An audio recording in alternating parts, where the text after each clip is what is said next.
I think that's the number one question, Joe. And whoever has asked this question, somebody has said virtue in distress and vice in triumph has made atheists of mankind. Virtue in distress and vice in triumph has made atheists of mankind. It's a daunting question.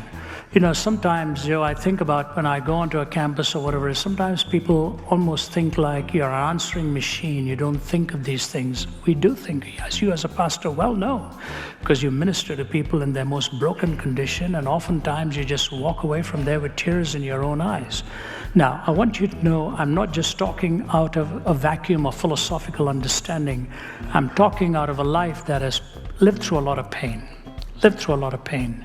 I was in my 20s when I lost my mother, and if it were not for my mother, I wouldn't have made it. I would not have made it. She's the only one who had the hope that somehow I could be rescued in life. And to lose her that early was hard. I lost my dad 5 years after that. And in the 1980s, I injured my back very badly. And I've had 2 major heart surgeries. As I stand before you, I have 2 titanium rods in my back that goes from L3 to S1, and I'm bolted down with 8 screws and 4 clamps. And for years and years and years, I would wake up and I would never know how the morning was going to be. I remember the days I'd sit in my car with the steering wheel in front of me. I'd park, put my head on the steering, and just cry in agony. The pain was just so bad. Any one of you who's had serious back issues, you know how psychologically and emotionally debilitating it can be. So I'm talking to you not out of the theoretical side. But let me move now to the theoretical side and then get to the applicational side. C.S. Lewis used to say this: no question has really been fully comprehended until it has been fully posed and its assumptions understood. No question has been comprehended until its assumptions have been understood after it has been fully posed. So, if a person, for example, says, I don't believe in God because there is too much evil in this world. I've had that said to me in a university setting in Nottingham. I've used that illustration so many times. A guy stood up and said, too much of evil in this world, there's no God. And I said, you don't believe that? He said, I do. We carried on this way for a back and forth. Some of you have probably seen it in my books or in my Q&A CDs or whatever it is. And I said to him, when you say there's such a thing as evil, aren't you assuming there's such a thing as good? He said, yes.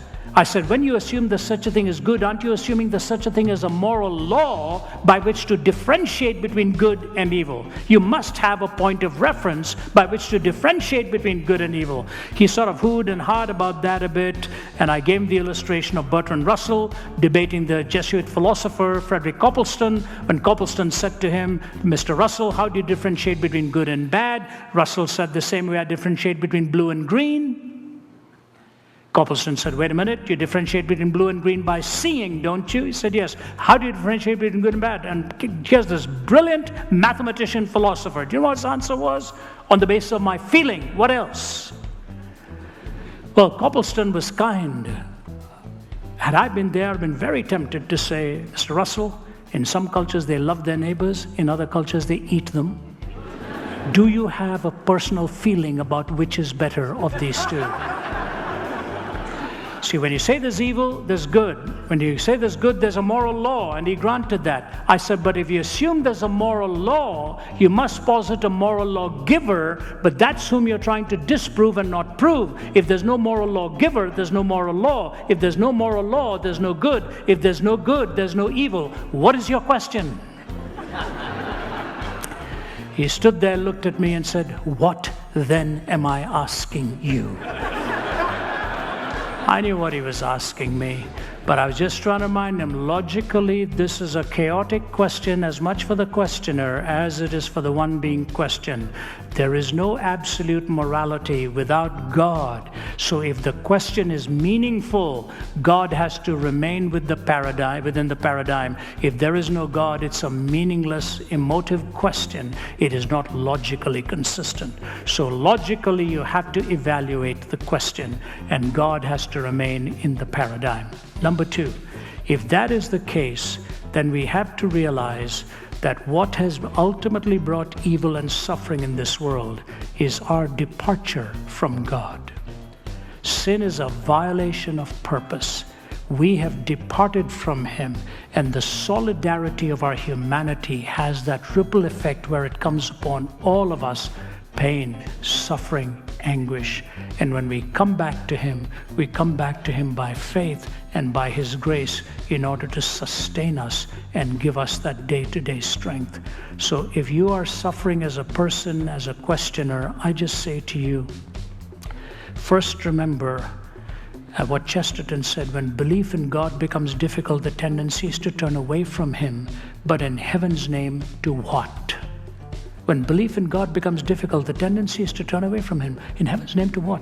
What paradigm are we going to turn to answer this question? Are we going to say it doesn't matter or it's not real? So I give you two illustrations, what I want to sustain you with here. Annie Johnston Flint was one of the greatest hymn writers. If you read her biography, it's called The Making of the Beautiful, written by Roland Bingham.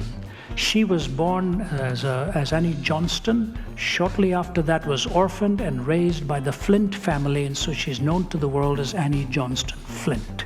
She suffered a lot in her life. She got rheumatoid arthritis till she was twisted up in bed for many, many decades. She had cancer inside of her. She was incontinent and lived on diapers, and blindness started to overtake her. She was a beautiful hymn writer, and one of the most beautiful hymns she wrote, Roland Bingham said before she died, from head to toe, there were so many boils and marks on her body from lying in bed that she needed 8 pillows just to cushion her body. And she wrote this: He giveth more grace when the burdens grow greater. He sendeth more strength when the labors increase. To added affliction He addeth His mercy. To multiplied trials His multiplied peace.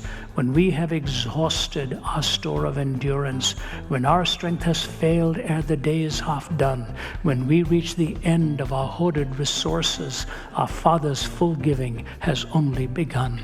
His love has no limit, His grace has no measure, His power has no boundaries known unto men, for out of His infinite riches in Jesus He giveth and giveth and giveth again. The grace of God that sustains you will be the testimony that will carry you ultimately to the end of the day. And you know what? This is not a cakewalk. I would never have dreamed that I would have to live with the kind of ailment that I'm living with right now. But when I injured it, I little realized how it was going to change my life. So I want to give you this little positive illustration, and then may I recommend you get our book called Why Suffering? I've co-authored it with my colleague from Oxford, Vince Vitale. He is a brilliant writer. Vince has some insights into this that are so good, and he's just a powerful, his PhD is in philosophy from Oxford University. He's on our faculty at the Oxford Center for Christian Apologetics. So the Zacharias and Vitale, Why Suffering? We go through several angles into this. About 3 summers ago, I live in Atlanta, Georgia, and one of my friends from Singapore, his name is Du Eng Seng. He was the CEO of Gillette for Asia Pacific. He's a very fine man. And Du phoned me and said, Brother Ravi, are you going to be in town tomorrow? I'm in Atlanta. I'd love to see you. I said, Du, I'm leaving tomorrow for 5 weeks. I'd love to see you too, but really, I'm not going to be here after midday. I've got to be flying out. He said, Ravi, I have to see you. I thought, oh, brother, something's wrong. I said, all right, I'll meet you for a quick breakfast. It'll be 30 minutes, and then I'll have to go back home, pick up my bags, and leave. He said, that's fine. So we met at a little pancake house type place. We ordered the pancakes, and they sat there in front of us. We never even touched them. He said, you know, Ravi, I wake up every morning, and I've had a habit. Before I wash up and get on my knees for my formal time of prayer, I lie in bed for about 30 minutes, and I just say this: Lord, speak to me if there's anything you want me to do to prepare for this day. And he said, I lie there. He said, yesterday being in Atlanta, you were so much on my mind. And he said, And you came to my mind. And I said, Lord, is there any word you want me to give my brother Ravi? He said, and God spoke to me, and that's why I wanted to see you. Boy, that scared me. Never had anything happen like this. He looked at me and he said, God told me in my thinking there to tell you that the anointing on your life in the years to come will be greater than the years that have gone by. I just looked at him. I said, you sure the Lord told you this? He said, yes, my brother. He said, but then he told me something, and that's why I wanted to see you. He said, tell Ravi, he will still have a lot of struggles and challenges physically, but I'm going to take care of him 3, 4, 5. He said, Lord, I don't know what you mean. He said, you tell Ravi, he'll know what I mean. I'm here to tell you the Lord said you'll have many challenges, but he's going to take care of you 3, 4, 5. Does that mean anything to you? I said, for the last 28 years, I have lived with a broken back, and it came about by the herniation of L3-4 and L4-5. And I'm straddled from L3 to S1, those bolts in me. So when you say 3, 4, 5, all I can think of is L3-4 and L4-5. He started crying. He said, I knew nothing of what the spine is like. He said, where is this? So I told him, just above that belt line. He put his hand on my back and he prayed for me. I've been prayed for many times. I've got all the oils in the world that can be tested, So if you're sending me any, please send it to somebody else who might need it. I've got all the oils that I need. I'm joking about that. I've appreciated those who've tried to help me. He prayed. I went back home and I was hurriedly trying. I couldn't even bend down. I can't lift a suitcase. I can't lift a bag. So I traveled with my colleague. And I told Margie, I said, honey, something happened this morning, but I don't want you to tell anybody. Don't tell anybody. Here's what happened. She said, oh, wow. So we left. My colleague, Crin, who was here till today, took ill and he's flown back to Atlanta. He came, picked me up, went to the airport, went around, and next airport, we're checking, going through security, and after security, I'd get on my knees and tie my shoelace because I could not cross my legs. If I did this, just pull, and I'd be limping for days. Without even thinking, I sat on a chair, crossed my leg, and started to tie my shoelace. And he looked at me and said, what are you doing? From that day till now, I have never had any pain in my back.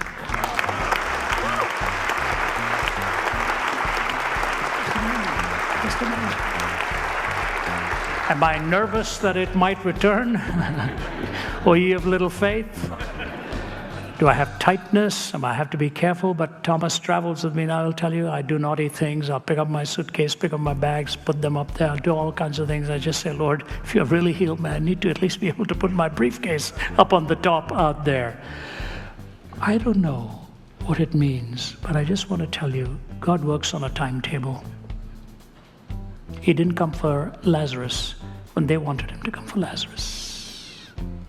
He said, this is done that the work of God might be displayed about the blind man whom he healed. If you're struggling with a personal physical malady, God works with a timetable, and don't be shocked if one day he meets you in that need and you are well again. It may be that the ultimate translation will come into his very presence. I can't guarantee how it'll work. I can only tell you, as a Christian apologist who lives with so much thought, my heart has been strangely warmed by the miracle of his healing 28 years after my injury with that back. He works on a timetable. His grace is sufficient to raise the question. Without him makes the question moot. So to make the question consistent and find his grace sufficient and work with this timetable, you can become a shining light even in your pain to a world that's desperately looking for examples in that. One man told me, and I close with this, he said to me, when you're looking to be mentored and discipled, look to somebody who has suffered much and whose faith in God has remained unshaken. those are the mentors I look for. So that's my answer to this person. Maybe we can take one more. I don't know how this